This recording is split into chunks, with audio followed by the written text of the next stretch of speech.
This is the Algebra 1 spiral, number 11 on statistics.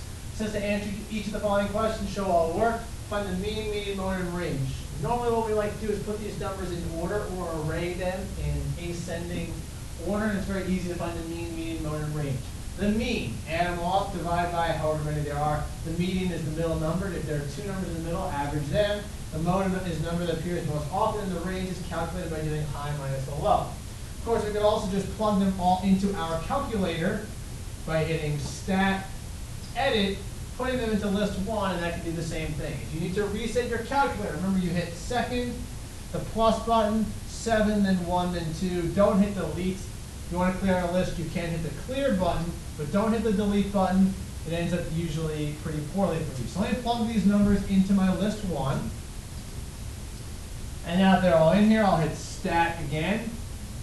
Calc, do my one variable stats. May have to hit enter a couple times. Has my X bar or my average. So my mean, my X bar, my average is 15.5. My median, although it doesn't look like it says it, it actually does. If you scroll down a little bit further, it's right there. The median is 16. The mode is the number that appears most often. Let's see.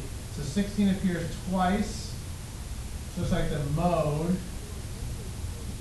is also 16. And the range is high minus low. I believe the range is here also. No, the range is not there. You can find that, actually, it says which the lowest and the highest is, though. The min and the max. The max is 19, the min is 11, so I need to put them in order. So now the range is 19 minus 11, or 8. We can do the exact same thing for number 2. Remember that when you want to do this, you can hit second plus 7, 1, 2, or you can clear out the whole list by going all the way up to the top, hitting the clear button, and then going back down. Do not hit the delete button. I'm going to plug these all in. And now that they're all in here, stat, calc, one variable stats, may have to hit enter a couple times. My average or my X bar is 15.5 repeating this time. My median and the mode will calculate, and finally the range. The mode is the number that appears most often. Looks like 20 appears twice, 12 appears 3 times, the mode is 12. Median and the range was fine by looking over here. The median is, says right there, 15. And the range is 20 minus 12, or 8 in this case.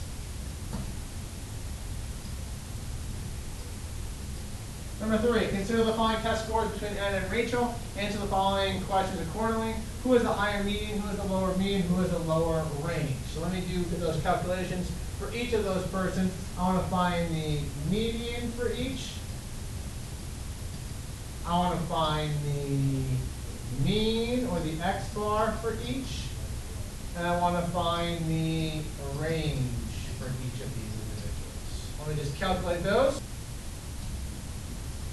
For Anna, I plugged these all in. I got my average.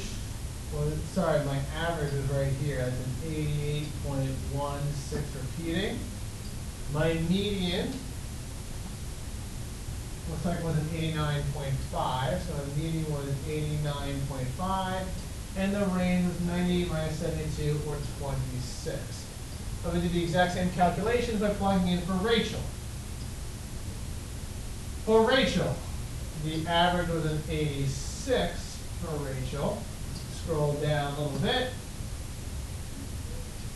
The median was a 90.5, and the max was 99.65, or a 33. Let's answer these questions. Who had the higher median? That would be Rachel. Who has the lower mean? Again, that would be Rachel. And who has the lower range? That would be Anna for number 3.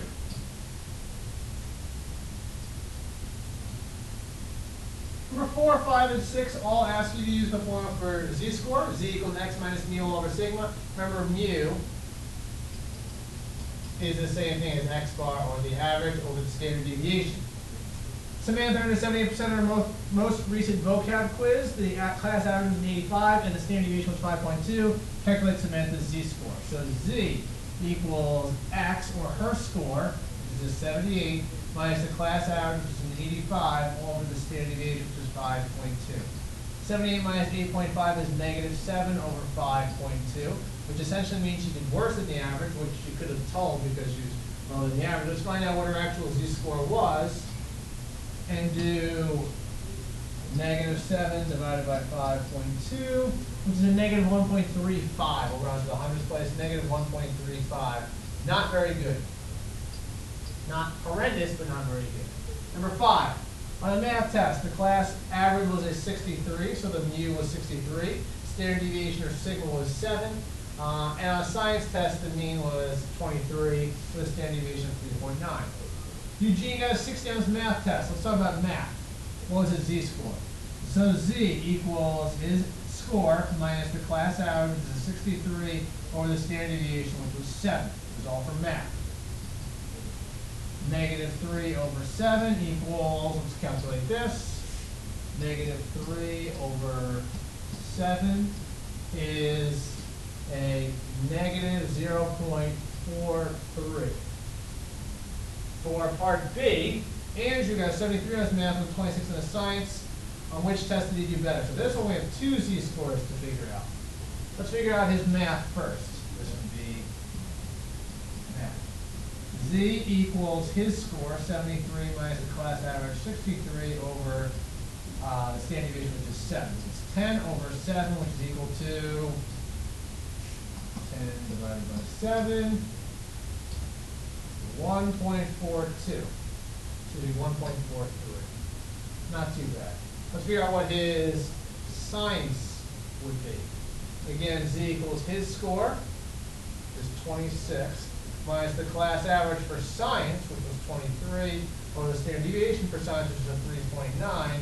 That's a 3 over 3.9, which I think you can tell is going to be not quite bigger than 1. Let's play it out anyway. 3 divided by 3.9 is a 0.77, 0.77. Well, in which test did he do better? The answer is math, because he's more standard deviations away. And the last question, number 6. The average for a stats test was an 75, and the standard deviation was 8. Teacher told Mateo that he earned 1.5 standard deviation below the mean. Ooh, there's a key piece of information. What did Mateo score? Now we know that this, for a z-score, is x minus mu over sigma. For 4 and 5, we were looking for z, and they gave us x. In this case, they gave us z, and they did not give us x. So we're looking for x. X minus the average, which is 75, over the standard deviation, which they said was a negative 1.5, because it was below. So we solve this equation by multiplying by negative 1.5, multiplied by, I'm sorry, I'm all wonky right now. Let's fix this, because these numbers are wrong. It happens. Realize I had the same number twice. So, as I was saying, the z-score is actually a negative 1.5, and the standard deviation sigma is 8. So I had the wrong numbers in there. That's okay. Found my mistake. Multiplied by 8, that gets rid of that. Multiplied by 8. 8 times negative 1.5 is negative 12 equals x minus 75. So this canceled. X minus 75 equals negative 12. Negative 12 equals x minus 75.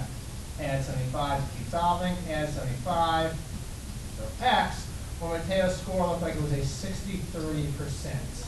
You can always plug in and see to confirm, but the answer is a 63 for Mateo.